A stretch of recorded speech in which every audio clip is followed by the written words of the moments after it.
ಇನ್ನು ವಿಚ್ಛೇದನ ಅರ್ಜಿ ಹಿಂಪಡೆದ ಸಿಎಂ ವಿಜಯ್ ಪತ್ನಿ ಸಂಗೀತ ತಮಿಳುನಾಡು ಸಿಎಂ ಜೋಸೆಫ್ ವಿಜಯ್ ಅವರ ಪತ್ನಿ. ಅವರು ಸಲ್ಲಿಸಿದ್ದಂತಹ ವಿಚ್ಛೇದನ ಅರ್ಜಿಯನ್ನ ಹಿಂಪಡೆದಿದ್ದಾರೆ. ನ್ಯಾಯಾಲಯದಲ್ಲಿ ಸಲ್ಲಿಸಿದ್ದ ವಿಚ್ಛೇದನ ಅರ್ಜಿಯನ್ನ ವಾಪಸ್ ಪಡೆದಿದ್ದಾರೆ. ಚೆಂಗಲ್ಪಟ್ಟು ನ್ಯಾಯಾಲಯದಲ್ಲಿ ಅರ್ಜಿ ಸಲ್ಲಿಸಿದ್ದ ಸಂಗೀತ, ಫೆಬ್ರವರಿಯಲ್ಲಿ ಅರ್ಜಿ ಸಲ್ಲಿಸಿದ್ದ ವಿಜಯ್ ಪತ್ನಿ ಸಂಗೀತ. ವಿಚಾರಣೆ ಈಗಾಗಲೇ ಹಲವು ಬಾರಿ ಮುಂದೂಡಿಕೆಯಾಗಿತ್ತು. ಇವತ್ತು ವಿಚ್ಛೇದನ ಅರ್ಜಿಯನ್ನ ಹಿಂಪಡೆದಿದ್ದಾರೆ. ಇವತ್ತು ವಿಚಾರಣೆ ನಡೆಯಬೇಕಾಗಿತ್ತು, ಆದರೆ ಪತ್ನಿ ಸಂಗೀತ ಅವರೇ ಸದ್ಯ ಅರ್ಜಿಯನ್ನ ಹಿಂಪಡೆದಿದ್ದಾರೆ. ಅರ್ಜಿ ಹಿಂಪಡೆದ ಹಿನ್ನೆಲೆಯಲ್ಲಿ ಕೇಸ್ ವಜಾಗೊಳಿಸಿರುವಂತಹ ಕೋರ್ಟ್ ವಿಚ್ಛೇದನಕ್ಕೆ ಸಲ್ಲಿಸಿದ್ದಂತಹ ಅರ್ಜಿಯನ್ನು ಅವರು ಹಿಂಪಡೆದಿದ್ದಾರೆ. ಈ ಹಿನ್ನೆಲೆಯಲ್ಲಿ ಈಗ ಕೇಸ್ ವಜಾ ಆಗಿದೆ. ವಿಜಯ್ ಪತ್ನಿ ಸಲ್ಲಿಸಿದ್ದಂತಹ ವಿಚ್ಛೇದನ ಅರ್ಜಿ ಏನಿದೆ ಅದನ್ನು ಹಿಂಪಡೆದಿದ್ದಾರೆ. ಫೆಬ್ರವರಿಯಲ್ಲಿ ಅವರು ಡಿವೋರ್ಸ್ಗೆ ಅಪ್ಲೈ ಮಾಡಿರ್ತಾರೆ, ಆದರೆ ಸಾಕಷ್ಟು ಬಾರಿ ವಿಚಾರಣೆಯನ್ನು ಮುಂದೂಡಲಾಗಿರುತ್ತೆ. ಇವತ್ತು ವಿಚಾರಣೆ ನಡೀಬೇಕಾಗಿತ್ತು, ಆದರೆ ಈಗ ವಿಜಯ್ ಪತ್ನಿ ಸಂಗೀತ ಆ ಒಂದು ಅರ್ಜಿಯನ್ನು ವಾಪಸ್ ಪಡೆದಿರುವಂತಹ ಹಿನ್ನೆಲೆಯಲ್ಲಿ ಸದ್ಯಕ್ಕೆ ಕೇಸ್ ಕೂಡ ಈಗ ವಜಾ ಆಗಿದೆ. ಈ ಬಗ್ಗೆ ಮತ್ತಷ್ಟು ಮಾಹಿತಿ ನೀಡ್ತಾರೆ ನಮ್ಮ ಪ್ರತಿನಿಧಿ ಮಂಗಳ. ನಮ್ಮ ಜೊತೆ ನೇರ ಸಂಪರ್ಕದಲ್ಲಿ ಜಾಯ್ನ್ ಆಗ್ತಾ ಇದ್ದಾರೆ. ಮಂಗಳ, ಗಮನಿಸ್ತಾ ಇದ್ದೀವಿ, ಸಾಕಷ್ಟು ಕುತೂಹಲ ಮೂಡಿಸಿತ್ತು ಈ ಒಂದು ವಿಚ್ಛೇದನ ಕೇಸ್ ಏನಾಗುತ್ತೆ ಅನ್ನೋ ಒಂದು ಕುತೂಹಲ ಇತ್ತು ವಿಜಯ್ ಅವರ ಅಭಿಮಾನಿಗಳಲ್ಲಿ. ಈಗ ಸದ್ಯಕ್ಕೆ ಕೇಸ್ ವಾಪಸ್ ಪಡೆದಿದ್ದಾರೆ, ಅರ್ಜಿನ ವಾಪಸ್ ಪಡೆದಿದ್ದಾರೆ ಅಂತ ಹೇಳಲಾಗ್ತಾ ಇರುವಂಥದ್ದು. ಹಾಗಾದ್ರೆ ಮುಂದೆ ಏನೆಲ್ಲ ಆಯ್ತು ಇವತ್ತು? ಅಫ್ಕೋರ್ಸ್ ಶಮಂತ್, ಏನಂತ ಅಂದರೆ ಇವರಿಬ್ಬರು ಯಾವಾಗ ಸಂಗೀತ ಅವರು ಫೆಬ್ರವರಿ 27ರಂದು ಏನು ಅರ್ಜಿಯನ್ನು ಸಲ್ಲಿಸ್ತಾರೆ, ನನಗೆ ವಿಚ್ಛೇದನ ಬೇಕು ಅಂತ ಹೇಳ್ಬಿಟ್ಟು ಅದರಲ್ಲಿ ಸಾಕಷ್ಟು ಕಾರಣಗಳನ್ನು ನೀಡಿರ್ತಾರೆ.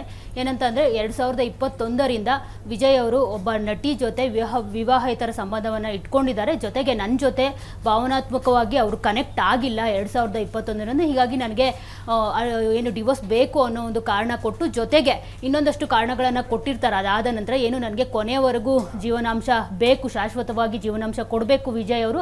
ಹಾಗೆ ಚೆನ್ನೈನ ಅವರ ನೀಲಂಕರಲ್ಲಿರುವ ವಿಜಯ್ ಅವರ ನಿವಾಸದಲ್ಲೇ ನನಗೆ ಉಳಿದುಕೊಳ್ಳೋದಕ್ಕೆ ಅವಕಾಶ ಕೊಡಬೇಕು ಅನ್ನೋ ಒಂದು ಕಾರಣಗಳನ್ನ ಕೊಟ್ಟು ಅವರು ವಿಚ್ಛೇದನಕ್ಕೆ ಅರ್ಜಿ ಹಾಕಿರ್ತಾರೆ. ಆದರೆ ಇದೀಗ ಬಿಗ್ ಟ್ವಿಸ್ಟ್ ಅಂತ ಅಂದರೆ ಅವರು ಜೂನ್ 15ರಂದು ಏನು ನಾನು ವಿವಾಹ ವಿಚ್ಛೇದನ ಅರ್ಜಿ ಏನು ಸಲ್ಲಿಸಿದ್ದೀನಿ ಅದನ್ನು ಹಿಂಪಡಿತೀನಿ ಅಂತ ಹೇಳ್ಬಿಟ್ಟು ಅವರು ಹೇಳಿರ್ತಾರೆ. ಆದರೆ ಅವತ್ತು ವಿಜಯ್ ಅವರಾಗಲಿ ಹಾಗೆ ಸಂಗೀತ ಅವರಾಗಲಿ ಯಾವುದೇ ರೀತಿ ಕೋರ್ಟ್ಗೆ ಹಾಜರಾಗೋದಿಲ್ಲ. ಸಾಕಷ್ಟು ಕಾರಣಗಳನ್ನ ಕೊಟ್ಟು ಅವರು ಕೋರ್ಟ್ಗೆ ಹಾಜರಾತಿ ಇರೋದಿಲ್ಲ ಅವ್ರದ್ದು. ಸೊ ಆದರೆ ಇವತ್ತು ವಿಡಿಯೋ ಕಾನ್ಫರೆನ್ಸ್ನಲ್ಲಿ ಸಂಗೀತ ಅವರು ಹಾಜರಾಗಿರ್ತಾರೆ. ಅವರು ಅವಾಗ ಹೇಳೋದೇನು ಅಂತಂದರೆ, ನಾನು ಒಂದಷ್ಟು ಕಾರಣಗಳನ್ನ ಕೊಟ್ಟು ನಾನು ಅರ್ಜಿಯನ್ನು ವಾಪಸ್ ಪಡಿತಿದ್ದೀನಿ, ನಾವಿಬ್ಬರು ಇನ್ನು ಮುಂದೆ ಚೆನ್ನಾಗಿರಬೇಕು ಅಂತ ಅಂದ್ಕೊಂಡಿದ್ದೀವಿ ಅನ್ನೋ ಒಂದು ಕಾರಣಗಳನ್ನ ಕೊಡ್ತಾರೆ. ಜೊತೆಗೆ ಏನಂತಂದರೆ ಅಫ್ಕೋರ್ಸ್ ಈಗ ಅವರು ವಿಚ್ಛೇದನ ಹಿಂಪಡಿತಿರೋದು ಯಾಕೆ ಅಂತಂದರೆ ಮುಖ್ಯ ಕಾರಣ ನಾವು ನೋಡಿದಾಗ ಅವರ ಮಕ್ಕಳ ಭವಿಷ್ಯಕ್ಕಾಗಿ. ಅಫ್ಕೋರ್ಸ್ ಈಗ ಅವರ ಪುತ್ರ ಜೇಸನ್ ಚಿತ್ರರಂಗಕ್ಕೆ ಕಾಲಿಟ್ಟಿದ್ದಾರೆ. ಅವರು ಈಗ ಅವರು ಕರಿಯರ್ನ ನೋಡ್ಕೊಬೇಕಾಗಿರುತ್ತೆ ಚಿತ್ರರಂಗದಲ್ಲಿ. ಜೊತೆಗೆ CM ವಿಜಯ್ ಆಗಿ ವಿಜಯ್ ಅವರ ಒಂದು ವೈವಾಹಿಕ ಜೀವನವನ್ನು ನಾವು ಇಲ್ಲಿ ಗಮನಿಸಬೇಕಾಗಿರುತ್ತೆ. ಯಾಕಂದರೆ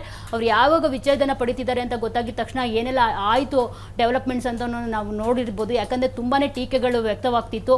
ಯಾರೂ ಕೂಡ ಅಂದರೆ ಅವರ ಜೊತೆ ಯಾವ ನಟಿ ಹೆಸರು ತಳ್ಕಾಕೊಂಡಿತ್ತು ಅವ್ರನ್ನ ಒಪ್ಪಿಕೊಳ್ಳೋದಕ್ಕೆ ಅವರ ಫ್ಯಾನ್ಸ್ ಆಗಲಿ ಇಡೀ ತಮಿಳುನಾಡು ಜನತೆ ರೆಡಿ ಆಗಿರಲಿಲ್ಲ. ಎಲ್ಲರೂ ಕೂಡ ಒಂದು ರೀತಿ ಸಂಗೀತ ಅವ್ರಿಗೆ ಸಪೋರ್ಟ್ ಮಾಡ್ತಾ ಇದ್ರು. ಎಲ್ಲೇ ಹೋದ್ರು ವಿಜಯ್ ಅವರು ಯಾವುದೇ ವೇದಿಕೆಗೆ ಮೇಲೆ ಹೋದ್ರು, ಯಾವುದೇ ಕಾರ್ಯಕ್ರಮಗಳಿಗೆ ಹೋದ್ರು, ಅಲ್ಲಿ ವಿಜಯ್ ಅವ್ರ ಜೊತೆ ಸಂಗೀತ ಅವರ ಫೋಟೋ ಫ್ರೇಮ್ ಇಟ್ಕೊಂಡು ಬರ್ತಿದ್ರೆ ಹೊರತು ಬೇರೆ ನಟಿ ಜೊತೆ ಫೋಟೋ ಫ್ರೇಮ್ ಇಟ್ಕೊಂಡು ಬರ್ತಾ ಇರಲಿಲ್ಲ. ಸೊ ಅವರು ಯಾರೂ ಒಪ್ಕೊಳ್ಳೋಕೆ ರೆಡಿ ಇಲ್ಲದೆ ಇರೋ ಕಾರಣಕ್ಕೆ ಇವೆಲ್ಲವನ್ನ ಗಮನಿಸಿ ವಿಜಯ್ ಅವರು ಕೂಡ ಅವರ ಪತ್ನಿ ಜೊತೆ ಇನ್ನು ಮುಂದೆ ಚೆನ್ನಾಗಿರೋದಕ್ಕೆ ಒಂದು ರೀತಿ ಆಲೋಚನೆ ಮಾಡಿರ್ಬೋದು ಅಂತ ಅನ್ಸುತ್ತೆ. ಸೊ ಇವೆಲ್ಲ ಗಮನದಲ್ಲಿ ಇಟ್ಕೊಂಡು ಇಬ್ಬರು ಕೂಡ ಒಂದು ರೀತಿ ಚರ್ಚೆ ಮಾಡಿಕೊಂಡು ಈಗ ಸಂಗೀತ ಅವರು ವಿಚ್ಛೇದನವನ್ನು ಹಿಂಪಡೆದಿದ್ದಾರೆ. ಅದ್ರ ಜೊತೆ ಯಾವಾಗ ಅವರು ವಿಚ್ಛೇದನವನ್ನು ಹಿಂಪಡೆದ್ರೋ ಕೋರ್ಟ್ ಕೂಡ ಈ ಒಂದು ಅರ್ಜಿಯನ್ನು ಏನು ರದ್ದು ಮಾಡಿರುವಂಥದ್ದು. ಶಮಂತ್, ಧನ್ಯವಾದ ಮಂಗಳ ನಿಮ್ಮೆಲ್ಲ ಮಾಹಿತಿಗಾಗಿ.